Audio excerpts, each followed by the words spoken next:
अस्सलाम वालेकुम friends, welcome in natural health tips. Natural health tips में एक नई वीडियो के साथ आपकी खिदमत में हाजिर हूँ। वीडियो शुरू करने से पहले आप दोस्तों से मेरी गुजारिश है कि प्लीज़ आप मेरे चैनल को ज़रूर सब्सक्राइब करें ताकि आप हमारी आने वाली हर नई वीडियो देख सकें। नाज़रीन, नेचुरल हेल्थ टिप्स एक मुकम्मल फैमिली चैनल है जहाँ हर वीडियो मुकम्मल तहकीक और तसल्ली के बाद पब्लिश की जाती है। तो आइए वीडियो की तरफ चलते हैं। आज हमारी वीडियो का टॉपिक है कम उम्री में चेहरे पर झुर्रियों का नमूदार होना और उनका मुकम्मल आजमूदा इलाज। नाजरीन, खूबसूरत चेहरा अल्लाह ताला की एक बहुत बड़ी नेमत है। खुशकिस्मत हैं वो लोग जिनको अल्लाह ताला ने इस नेमत से नवाजा है। हमें भी चाहिए कि इस नेमत की कदर करें और जहाँ तक हो सके इसकी हिफाजत और देखभाल करें। कम उम्री में चेहरे पर झुर्रियाँ ज़ाहिर होना ना सिर्फ चेहरे की कशिश और खूबसूरती को ख़त्म कर देती हैं बल्कि ये कमज़ोरी की भी एक बहुत बड़ी अलामत है।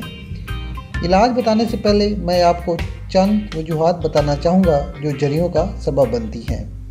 नंबर 1, नींद का पूरा ना होना, मुनासिब ग़िज़ा ना लेना, ज़हनी दबाव और परेशानी में मुब्तला रहना, चेहरे की जिल्द पर मौसम की शिद्दत का असर पड़ना, आलूदगी और गर्दो गुबार का असर होना और चेहरे की जिल्द का खुश्क होना। वजूहात के बाद चेहरे की झुर्रियों का इलाज।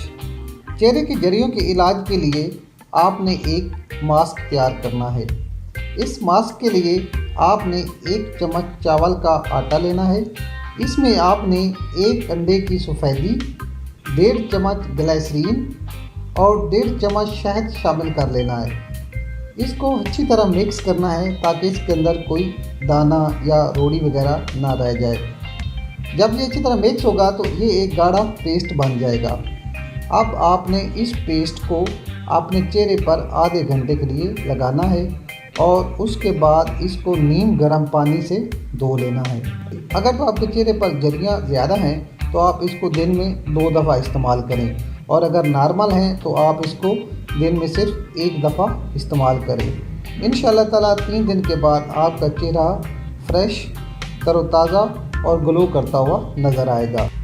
नाज़रीन, अगर आपको हमारी ये वीडियो पसंद आई है तो हमारी हौसला अफजाई और मज़ीद अच्छी टिप्स के लिए हमारा चैनल ज़रूर सब्सक्राइब करें और वीडियो को अपने दोस्तों में शेयर करें। शुक्रिया।